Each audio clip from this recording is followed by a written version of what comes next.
Hello नमस्कार दोस्तों, मैं जगदान सिंह बघेल और आज बात करेंगे अपन मध्य प्रदेश की सबसे अहम वैकेंसी एमपीएसआई की बेस्ट रणनीति और बेस्ट बुक लिस्ट। पहले तो अपन देखते हैं उसमें सिलेबस क्या है। तो सिलेबस इस प्रकार से एमपीएसआई का कि अपना हिंदी 70 नंबर की आती है, इंग्लिश आती है 30 नंबर की, और मैथ, रीजनिंग, एमपीजी के, साइंस, जीके और करंट में अपन भारत की करंट भी ले सकते हैं, एमपी करंट भी ये सब मिला के 100 नंबर का आता है। और इधर हिंदी और इंग्लिश 100 नंबर का ये आता है। सबसे ज़्यादा अहम क्या है, 70 नंबर की हिंदी, 30 नंबर की इंग्लिश। इसका अपना 200 नंबर का पेपर होता है और इसमें अपन को 3 घंटे मिलते हैं। नो नेगेटिव मार्किंग रहता है। सबसे अच्छी बात है इसमें कि नेगेटिव मार्किंग नहीं है, 200 नंबर का है और 3 घंटे है। समय भी पर्याप्त रहता है, इसके लिए समय कम नहीं पड़ता है। तो इसके आज मैं बुक भी बताऊंगा सबसे बेस्ट जो मेरे को है, मैं अपना एक्सपीरियंस शेयर करूंगा। तो हिंदी के लिए मैं सबसे पहले बुक करूंगा, हिंदी के लिए सबसे बेस्ट बुक आदित्य पब्लिकेशन की, जो इलाहाबाद से पब्लिकेशन होती है, सामान्य हिंदी। इसमें क्या है, चैप्टर को पहले समझाया गया है बहुत अच्छी तरीके से, चैप्टर बाई चैप्टर समझाया गया है। उसके बाद इसमें फिर ऑब्जेक्टिव दिए गए हैं। ऑब्जेक्टिव भी एक चैप्टर के 150 से 200 ऑब्जेक्टिव दिए गए हैं। तो एमपीएसआई के लिए हिंदी के इससे बेस्ट बुक कोई नहीं है, बहुत अच्छी बुक है ये। आप देख सकते हैं आदित्य पब्लिकेशन की सामान्य हिंदी, इसमें से आप 70 में से 70 ला सकते हैं। उसके बाद एक बुक और प्रिपेयर करूंगा मैं, जो है ब्रह्मास्त्र हिंदी। ये गुना के देव सर हैं, उनके द्वारा छापी गई है। इसमें इससे और ज़्यादा डिटेल दी गई है, इससे बाहर कुछ नहीं जा सकता। इसमें बहुत ज़्यादा विस्तार से दिया गया है। अगर किसी को कम पढ़ना है तो वो आदित्य पब्लिकेशन की बुक ले, अगर उससे अधिक पढ़ना है, पूरा डिटेल में पढ़ना है, तो ब्रह्मास्त्र हिंदी ले सकता है। इन दोनों बुकों से आप 70 में से 70 नंबर ला सकते हो एमपीएसआई में। इसके बाद बात करें अपन इंग्लिश पे, तो इंग्लिश की बुक अभी अवेलेबल तो नहीं है मेरे पास, लेकिन मैं प्रेफर करूँगा एक तो ओल्ड पेपर, जितने भी व्यापम ने ओल्ड पेपर कराए हैं उनकी बुक है मार्केट में, आप उसको ले सकते हैं। दूसरी बात, अगर आपको प्रैक्टिस करना है तो ओल्ड पेपर से कर सकते हैं, अगर उससे और ज़्यादा बेहतर करना है तो आप लूसेंट ले सकते हैं। लूसेंट की जनरल इंग्लिश, लूसेंट की जनरल इंग्लिश की ले सकते हैं। इंग्लिश के लिए इंग्लिश को आप यहाँ से तैयार कर सकते हैं। उसके बाद आता है अपना मैथ और रीजनिंग। तो मैथ के लिए अगर आप कहीं कोचिंग जाते हैं, बहुत अच्छी बात है अगर आपके पास कोचिंग के नोट्स हैं। अगर आप घर की तरह बिल्कुल नोट्स तैयार करना चाहते हैं, तो जो जिससे मैं तैयारी कर रहा हूँ मुझे बहुत अच्छे लगे, वो है राकेश यादव के क्लास नोट्स। तो इसमें क्या है, कॉम्पिटिटिव, अर्थमेटिक और एडवांस दोनों चीज़ें बहुत अच्छी से दिया गया है। अगर इसमें आप देखें, इसमें डिटेल वाइज बहुत अच्छी तरह से समझाया गया है, और जो लेवल एमपीएसआई का है व्यापम का, उसी तरह से, वैसे तो ये सीजीएल के लिए है, लेकिन एमपीएसआई के लिए इसको ठीक ठाक अपन कह सकते हैं। अगर आपके पास कुछ नहीं है तो सबसे बेस्ट एमपीएसआई के लिए, मैथ के लिए राकेश यादव के क्लास नोट्स आप ले सकते हैं। उसके बाद अगर बात करें अपन रीजनिंग की, तो रीजनिंग में बुक का नाम लिख रहा हूँ यहाँ पर, परफेक्ट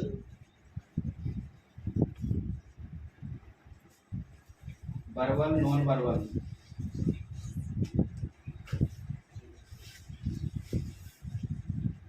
बहुत अच्छी बुक है जी, परफेक्ट की वर्बल नॉन वर्बल। इसके अलावा आप अरिहंत ले सकते हैं, लेकिन अरिहंत में उतना डिटेल नहीं है जितना आजकल व्यापम में पूछा जा रहा है। तो परफेक्ट के नॉन वर्बल, वर्बल में से आप रीजनिंग बिल्कुल तैयार कर सकते हैं। प्रैक्टिस के लिए बहुत सारा मटेरियल दिया गया है इसमें। उसके बाद बात करें अपन एमपीजीके की, एमपीजीके बहुत ज़्यादा परसेंटेज में पूछा जाता है, 15 से 20 नंबर का पूछ रहे हैं आजकल एमपीजीके। तो एमपीजी के लिए प्रेफर करूंगा मैं, अभी नई बुक आई है मार्केट में, मध्य प्रदेश परीक्षा धाम, ये सेकंड एडिशन है। सेकंड एडिशन में बहुत अच्छी, इसमें क्या है, मटेरियल वाइज देख सकते हैं आप, डायग्राम बन के समझाया गया है, डायग्राम बहुत अच्छे से इसमें, तो याद आप कर सकते हैं इसे, बड़ी सरल भाषा में दिया गया है। उसके बाद अगर आप इसको पढ़ लेते हैं एमपीजीके को अच्छी तरह से, तो पुड़ेकर की या महावीर की ऑब्जेक्टिव आती है व्यापम की, आप उसे ले सकते हैं ऑब्जेक्टिव करने के लिए। लेकिन सबसे पहले आप इसको पढ़ें, अगर आप इसको तैयार कर लेते हैं उसके बाद आप ऑब्जेक्टिव ले सकते हैं। वरना अगर इसी को भी कर ले तो आप अच्छे से, तो आपको ज़रूरत नहीं है कि आप दूसरी बुक लें। उसके बाद बात करें अपन साइंस और जीके। साइंस और जीके के लिए मैं प्रेफर करूंगा, सभी लोग ऐसे साइंस और जीके के लिए लूसेंट प्रेफर करते हैं, लेकिन लूसेंट से क्या है, बच्चे को मन नहीं लगता है पढ़ने में। तो मैं प्रेफर करूंगा दृष्टि की सामान्य ज्ञान, ये 5th एडिशन है उसका। लेकिन ये बुक में क्या है, चैप्टर बाय चैप्टर बहुत अच्छे से डायग्राम बना के समझाया गया है, कलरिंग बहुत अच्छी की गई है इसमें। लूसेंट में जितना मन नहीं लगता है उतना अच्छे से मन लगता है इसमें। आप देख सकते हो, ये दृष्टि का सामान्य ज्ञान है, इसको इससे साइंस भी कर सकते हैं अपन।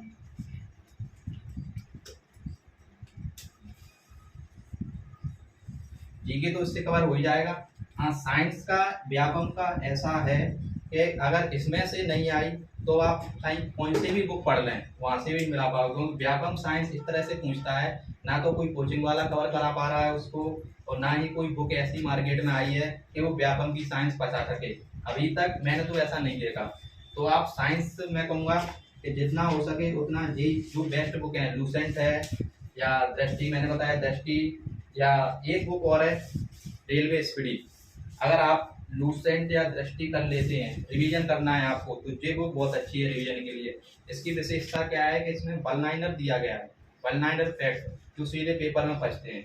आप इसको देखें तो इसमें वनलाइनर फैक्ट दिए गए हैं, और जो पुराने पेपर रेलवे पूछता है उस बुक सभी क्वेश्चन दिए गए हैं इसमें।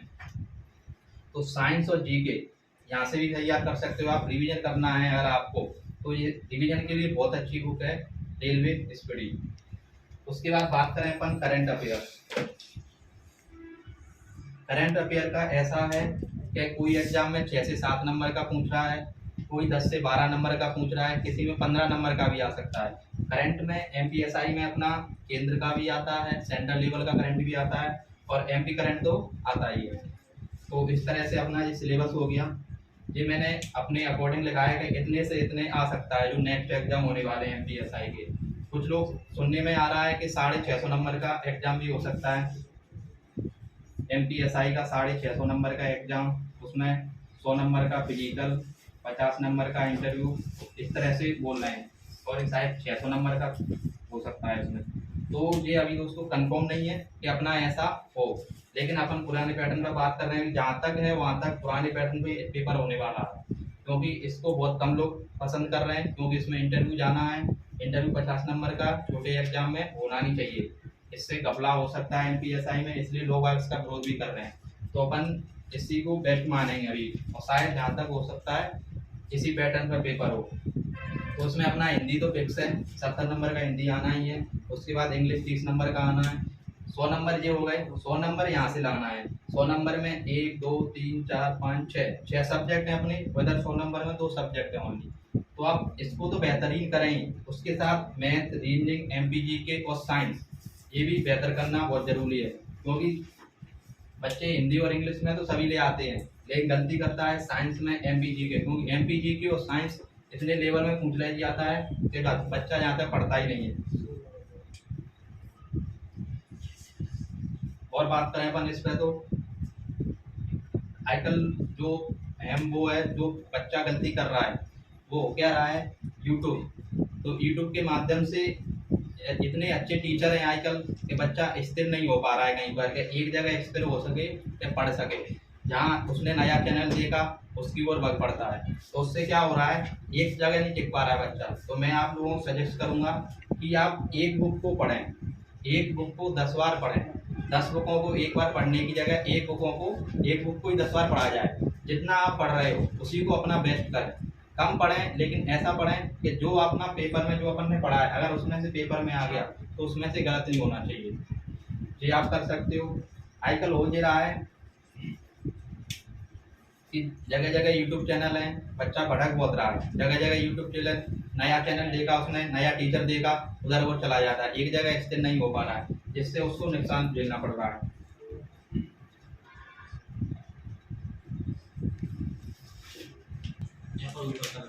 बता दिए मुझे चालू हो गया।